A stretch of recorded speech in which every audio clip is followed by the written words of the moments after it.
তাদের বছরের শেষ র্যাঙ্কিং প্রকাশ করেছে সোমবার। প্রকাশিত র্যাঙ্কিংয়ে শীর্ষস্থান ধরে রেখেছে স্পেন। এদিকে বাংলাদেশ তাদের পূর্বের অবস্থানেই আছে। বছরের শেষ হালনাগাদকৃত তালিকায় 1877.18 পয়েন্ট নিয়ে সবার উপরে অবস্থান করেছে ডে লা ফুয়েন্তের স্পেন। স্পেনের পেছনেই 1873.33 পয়েন্ট নিয়ে দ্বিতীয় স্থানে থেকে বছর শেষ করল বিশ্ব চ্যাম্পিয়ন আর্জেন্টিনা।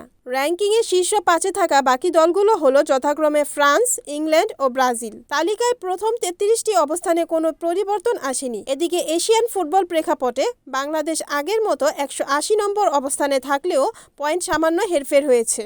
বাংলাদেশের পয়েন্ট 911.19 থেকে কমে দাঁড়িয়েছে 911.1-এ। সাম্প্রতিক সময়ে নেপালের বিপক্ষে 2-2 গোলে ড্র করলেও এশিয়ান কাপ বাছাইয়ের ম্যাচে ভারতকে 1-0 গোলে হারানোর স্মৃতি নিয়েই বছর শেষ করেছে লাল সবুজের প্রতিনিধিরা। এবারের হালনাগাদে সবচেয়ে চমক দেখিয়েছে ভিয়েতনাম। 3 ধাপ এগিয়ে তারা এখন 107 নম্বরে। বিপরীতে বড় অবনমন হয়েছে মালয়েশিয়ার। 5 ধাপ পিছিয়ে এশীয় এই দেশটি এখন 121 নম্বরে অবস্থান করেছে। Desk news, NNTV।